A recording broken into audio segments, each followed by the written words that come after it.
Better. Subject repetition లేకుండా చెప్పండి. Sir నా పేరు క్రాంతి సార్, నేను జోగులాంబ గద్వాల నుంచి వచ్చిన sir. Kranti sir. Okay sir, ఇది జాబ్ క్యాలెండర్తో సంబంధం లేకుండా 10,954 పోస్టులు గ్రామ పాలనా అధికారుల పోస్టులు ఉన్నాయి సార్. అవి అయితే ప్రభుత్వం ఏం చేసిందంటే పాత విఆర్ఓ విఆర్ఏల నుంచి ఆప్షన్లు తీసుకొని ఒక 3,500 మంది క్వాలిఫైర్, ఇప్పుడు ఎగ్జామ్ పెట్టిన తర్వాత 3,550 మంది క్వాలిఫైర్ వాళ్ళకి నియామక పత్రాలు ఇచ్చారు.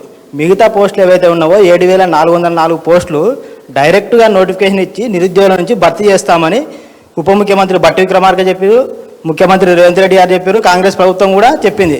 అయితే ఈ అంశం ఏదైతే ఉందో జీపీఓ అనే అంశం అనేది జాబ్ క్యాలెండర్కి సంబంధం లేని విషయం సార్. ఇది సంబంధం లేని విషయం.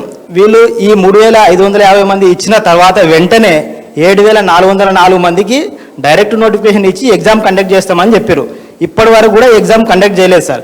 ఇంకో కుట్ర ఏం జరుగుతుందంటే సార్, ఈ 3,550 మంది మిగతా పోయిన తర్వాత కూడా మిగతా సిబ్బంది నుంచే ఈ జీపీఓలో తీసుకోవాలని ఒక ప్రభుత్వం కుట్ర చేస్తుంది. మరి ఆ కుట్ర ఎందుకు చేస్తుందో కూడా అర్థం కావట్లేదు సార్.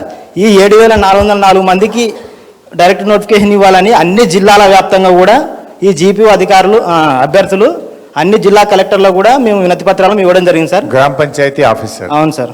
సో 7,404 ఖాళీలను నోటిఫికేషన్ ఇచ్చి నియామక ప్రక్రియ చేపట్టాలని మీ డిమాండ్. అవును సార్.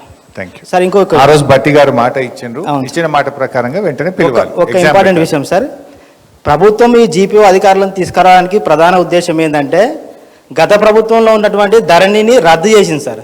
రద్దు చేసి భూభారతి చట్టాన్ని తీసుకొచ్చారు. వీళ్ళ ప్రధాన అంశం ఏంటంటే భూభారతిని పకడ్బందీగా అమలు చేయాలంటే గ్రామ పాలన అధికారుల వ్యవస్థ అనేది పటిష్టంగా ఉండాలని ప్రభుత్వం యొక్క ఉద్దేశం. మరి భూభారతి పటిష్టంగా అమలు చేయాలంటే దాని సిబ్బంది లేకపోతే నువ్వు ఏ విధంగా అమలు చేస్తావు, నిర్వహణ ఏ విధంగా ఉంటుంది అనేది మేము ప్రశ్నిస్తున్నాం సార్.